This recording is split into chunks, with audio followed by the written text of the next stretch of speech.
तो दोस्तों welcome in discover Rajasthan keep learn. अपने आप RAS SI जूनियर अकाउंटेंट का बैच चल रहा है, तो ज़्यादा से ज़्यादा आप इससे जुड़ने की कोशिश करें डिस्कवर राजस्थान से। यहाँ पे आपको सारी क्लासें प्रॉपर तरीके से सिलेबस के अकॉर्डिंग मिलेगी। जो आपका सिलेबस दे रखा है ना, उसके अकॉर्डिंग कुछ भी एक्स्ट्रा नहीं कराया जाएगा, ना कम कराया जाएगा। जितना सिलेबस में है वो यहाँ पे आपको मिलेगा। आज अपने राजस्थान भूगोल में जो नदियाँ हैं राजस्थान की, तो राजस्थान का अपवाह तंत्र देखो 3 भागों में विभाजित है। तो उसमें से अपने आंतरिक अपवाह तंत्र आज पढ़ेंगे। अपवाह तंत्र के बारे में भी बताऊंगा मैं आपको अभी आगे की कौन कौन से किस में विभाजित है, कौन कौन सी नदियां आती है। तो आज अपने आंतरिक अपवाह तंत्र की जितनी भी नदियां हैं मैप से याद करेंगे। बिल्कुल आसान है आंतरिक अपवाह तंत्र। तो वैसे और भी अपने मैप से पढ़ेंगे तो बिल्कुल आसान रहेगा, तो आप क्लास में बने रहिए। देखो जो राजस्थान का अपवाह तंत्र है वो मेनली 3 भागों में विभाजित है। कौन कौन सा? अंत अपवाह तंत्र मतलब अरब सागरीय अपवाह तंत्र, बंगाल की खाड़ी का अपवाह तंत्र।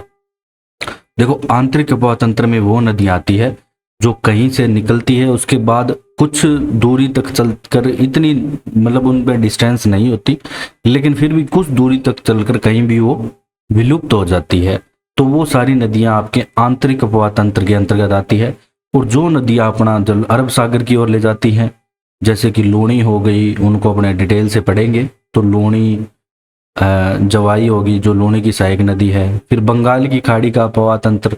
इस अपवाह तंत्र में जो नदियां अपना जल, इसमें मुख्य रूप से आपके चंबल बनास आती है, बाकी सारी जो काली सिंध वगैरह है, बनास की जितनी भी सहायक नदियां हैं इनमें मिल जाती है, और अंत में बनास भी चंबल में मिल जाती है, और ये जल अपना यमुना में ले जाती है, और फिर यमुना अपना जल बंगाल की खाड़ी में आगे डालती है।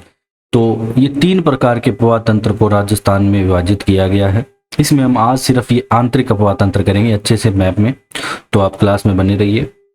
देखो आंतरिक अपवाह में जो अपने मुख्य नदियां पड़ते हैं, घग्गर, काकनी, कांतली, साबी, रूपारेल, ठीक है, मेंथा, खंडेला, रूपनगढ़, खारी, मुख्यतः ये नदियां आती है आंतरिक अपवाह तंत्र में आपके।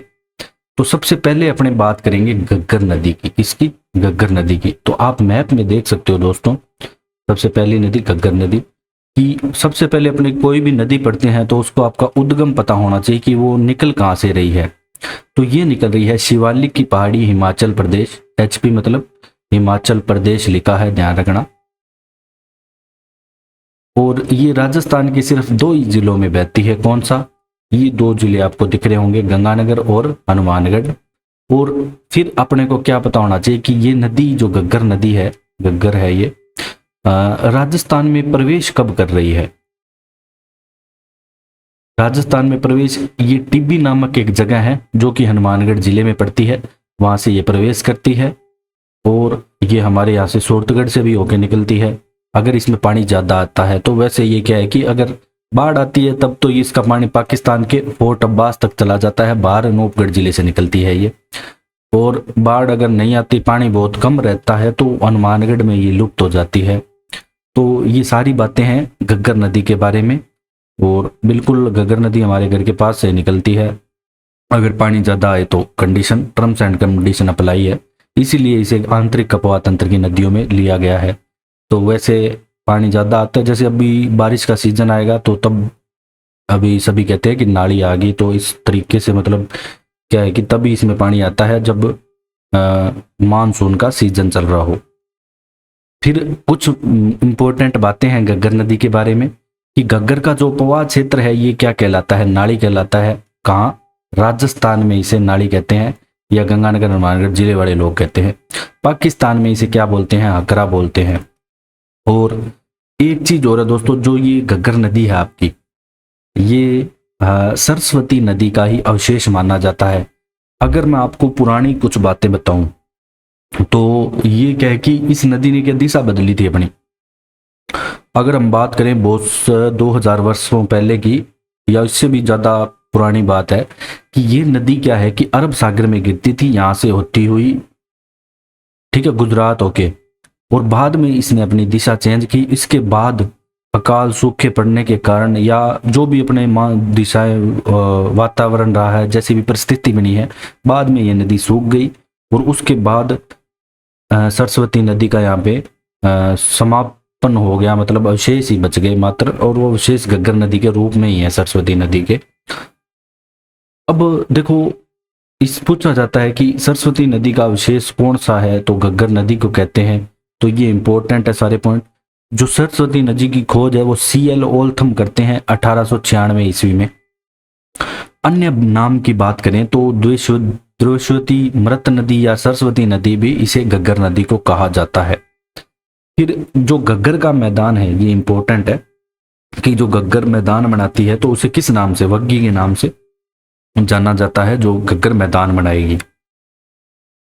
और यहाँ भी आपको मिट्टी तो उपजाऊ मिलेगी मिलेगी। फिर अब हम बात करेंगे दूसरी नदी की।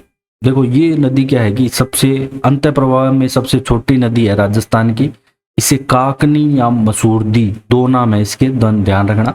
काकनी भी कहते हैं, कांतली, कांकनी में थोड़ा डिफरेंस लेके चलना। पहले मैप मैंने आपको यहाँ पे दिखा दिया है। छोटी सी नदी है ये। उद्गम इसका होता है कोटड़ी गांव जैसलमेर से, यहाँ से उद्गम होता है। बुज झील जैसलमेर में ये विलुप्त हो जाती है। जैसलमेर में ऐसे बताते हैं कि सिर्फ 17 किलोमीटर चल के ये आगे विलुप्त हो जाती है, कांकनी या मसूरदी नदी। तो इसके जो उद्गम और विलीन वो इंपॉर्टेंट है, ये दोनों ध्यान रखने। मैप में आप देख सकते हो।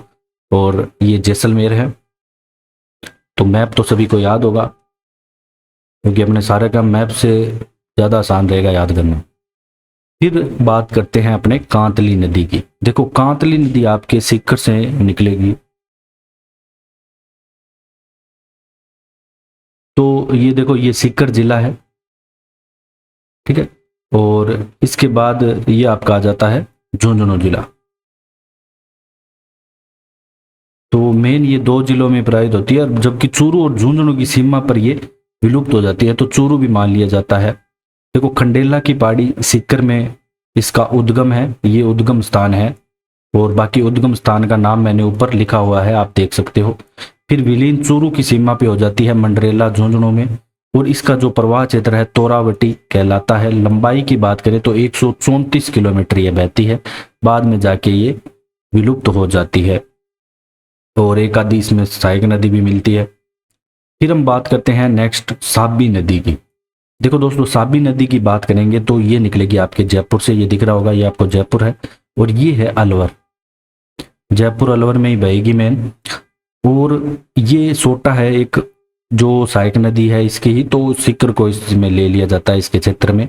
तो सबसे पहले साबी का आपको उद्गम पता होना चाहिए। तो सेवर की पहाड़ियां, जयपुर से उद्गम होता है साबी नदी का। बहाव के जिले जयपुर अलवर है मुख्य रूप से, ये दो ही है। फिर अलवर की जो तहसीलें है ना, ये दे रखी है कि कौन कौन सी तहसीलों से बहती है। तो ये आपसे एग्जाम में कई बार पूछा जा सकता है। बानसूर, बहरोड, किशनगढ़, मंडावर और तिजारा तहसीलों से होकर बहती हुई ये यहाँ पे आपको हरियाणा, HR हरियाणा में गुड़गांव के पास एक जगह आती है पटौदी, वहां पे जाके ये विलीन हो जाती है। ये पहले अंतःप्रवाह की नदी नहीं थी, बाद में बन गई। देखो, कुछ नदियां ऐसी है, जैसे अब तो बाणगंगा है, लेकिन अपने उसको बंगाल की खाड़ी के अपवाद अंतर में ही पढ़ेंगे, लेकिन वर्तमान में वो क्या है कि अंतःप्रवाह की है। कुल लंबाई की बात करें तो 222 किलोमीटर, राजस्थान में 157 किलोमीटर इसकी लंबाई है साबी नदी की। अब हम बात करेंगे नेक्स्ट मेंथा नदी की। देखो, मेंथा नदी भी जयपुर से निकलेगी, लेकिन इसका बहाव क्षेत्र इस ओर होगा, ठीक है। और ये है नागौर। अब देखो, सांबर झील है वो जयपुर और नागौर इन सीमाओं में सभी और फैली हुई है। लेकिन अब जो मेंथा है, देखो उद्गम तो इसका बैराट की पहाड़ी मनोहरपुरा जयपुर से हो रहा है, लेकिन ये विलीन हो रही है नागौर जिले में सांबर झील में। मतलब नागौर जिले में जाके सांबर झील में ये मिल रही है। तो दो इसके बहाव के क्षेत्र हो जाएंगे। ये आपका जयपुर है, ठीक है, यहाँ से उद्गम हो रहा है इसका। फिर ये नागौर में मिल रही है सांबर झील में। तो मेंथा नदी का उद्गम आपको याद रखना है, बैराट की पहाड़ियां, मनोहरपुरा, जयपुर। इसके बाद अपने पढ़ेंगे रूपनगढ़ को। अब देखो, रूपनगढ़ है सलेमाबाद, अजमेर से निकल रही है। कहाँ से? सलेमाबाद, अजमेर से। ये अजमेर है और अजमेर में ये जगह आ जाती है आपके सलेमाबाद, यहां से निकल रही है और जयपुर साइड से सांबर झील में मिल रही है। तो ठीक है, तो जयपुर में ये मिल जाएगी सांबर झील में, याद रखना है।